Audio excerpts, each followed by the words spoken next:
നമുക്ക് ഈ head and neck എന്ന് പറയുന്ന റീജിയൻ മെയിനായിട്ട് നമ്മുടെ തല, മുഖം, മൂക്ക്, വായ, ചുണ്ട്, ടങ്, നമ്മുടെ താടിയെല്ല് ഇങ്ങനെ പറയുന്ന ഒരു സ്ട്രക്ചറിനെയാണ് നമ്മൾ കഴുത്ത്, ഇതിനൊക്കെയാണ് മെയിനായിട്ട് ഹെഡ് ആൻഡ് നെക്ക് എന്ന് പറയുന്നത്. ഇപ്പോൾ ഞാൻ ഈ പറഞ്ഞ ഏതൊരു അവയവത്തിലും നമുക്ക് ക്യാൻസർ വന്നു കഴിഞ്ഞാൽ അതിൻ്റെ ഒരു ട്രീറ്റ്മെൻറ്റ് ഓപ്ഷൻ എന്ന് പറയുന്നത് സർജറി ഓപ്ഷൻ നമുക്ക് ഉണ്ടത്. അപ്പോൾ നമ്മൾ സർജറി ചെയ്ത് കഴിഞ്ഞിട്ട് നമ്മളെ ഒരു നാക്കിനാണ് വന്നെങ്കിൽ നാക്കിൻ്റെ ഭാഗം, ആ ക്യാൻസർ വന്ന ഭാഗം മുറിച്ച് മാറ്റിക്കളയും. നമ്മൾ താടിയെല്ലിനാണ് വന്നെങ്കിൽ നമ്മളെ താടിയെല്ല് കംപ്ലീറ്റ് ആയിട്ട് എടുത്തു മാറ്റും. അപ്പോൾ അതിൻ്റെ ക്യാൻസറിൻ്റെ ട്രീറ്റ്മെൻറ്റായി. അപ്പോൾ ഇതിൻ്റെ റീകൺസ്ട്രക്ഷൻ എന്താണെന്ന് വെച്ച് കഴിഞ്ഞാൽ നമ്മൾ ഈ മുറിച്ച് മാറ്റിയ ഭാഗം പഴയതുപോലെ ആക്കി കൊടുക്കുന്ന പ്രൊസീജിയേഴ്സാണ് ഈ റീകൺസ്ട്രക്റ്റീവ് പ്ലാസ്റ്റിക് സർജറി എന്ന് പറയുന്നത്.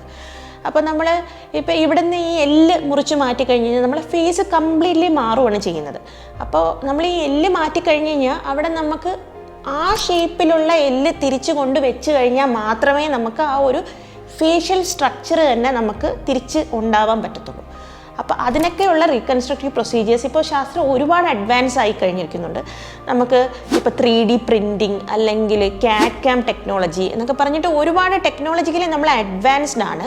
അപ്പോൾ അതിലൊക്കെ എന്താ ചെയ്യുന്നതെന്ന് വെച്ചാൽ നമ്മൾ പേഷ്യൻ്റ് തന്നെ കാലിലെ ഉള്ള 2 എല്ലുകളിൽ നിന്ന് ഒരു എക്സ്ട്രാ എല്ല് നമ്മൾ എടുത്തിട്ട് നമ്മളെ ജോ ബോണിൻ്റെ ഷേപ്പിൽ ആ എല്ല് മുറിച്ച് നമ്മൾ പേഷ്യൻ്റെ അതേ ഷേപ്പ് എങ്ങനെയായിരുന്നോ ആ പേഷ്യൻ്റ് ക്യാൻസറിന് മുന്നേ ഉണ്ടായിരുന്നെന്ന് പറഞ്ഞാൽ അതേ ഷേപ്പിൽ നമ്മൾ ഈ ബോൺ ഫിക്സ് ചെയ്ത് പ്ലാസ്റ്റിക് സർജറി ആയിട്ട് ചെയ്തു കൊടുക്കാറുണ്ട്. അതുപോലെ തന്നെ ടങ്ങിന് വന്നു കഴിഞ്ഞാലും ലിപ്പിന് വന്നു കഴിഞ്ഞിരുന്നാലും അല്ലെങ്കിൽ ഫേസിൻ്റെ ഏതെങ്കിലും പാർട്ടിൽ ഇങ്ങനെ ക്യാൻസർ വന്നു കഴിഞ്ഞാൽ സർജറി കഴിഞ്ഞ് മൂവ് ചെയ്തതിന് ശേഷം നമ്മൾ ഈ പ്ലാസ്റ്റിക് സർജറി പ്രൊസീജിയറിലൂടെ തിരിച്ച് ഒരു മൈക്രോവാസ്കുലർ സർജറി എന്നാണ് ഇതിന് പറയുന്നത്. അതായത് നമ്മൾ വേറൊരു ശരീരഭാഗത്തെ ടിഷ്യൂ എടുത്തിട്ട് അവിടുത്തെ ബ്ലഡ് സപ്ലൈയും ബ്ലഡ് വെസലും എടുത്തിട്ട് ഇവിടെ കൊണ്ടുവന്ന് മൈക്രോസ്കോപ്പിൻ്റെ സഹായത്തോടു കൂടി ഒരു സർജറി ചെയ്ത് വെക്കാറുണ്ട്. അപ്പം ഇതിലൂടെ നമുക്ക് ക്യാൻസർ വന്ന് മുറിച്ചു മാറ്റുന്ന പേഷ്യൻസിന് ഈ സർജറിക്ക് ശേഷവും അവർക്ക് പഴയതുപോലെ ഭക്ഷണം കഴിക്കാനും സംസാരിക്കാനും ചിരിക്കാനും ഒക്കെ ഒരു പരിധി വരെ നമ്മൾ ഈ പ്രൊസീജിയേഴ്സിലൂടെ ഹെൽപ്പ് ചെയ്യുന്ന ഒരു മനോഹരമായ ഒരു പ്രൊസീജിയറാണ് ഈ റീകൺസ്ട്രക്റ്റീവ് പ്ലാസ്റ്റിക് സർജറി എന്ന് പറയുന്നത്.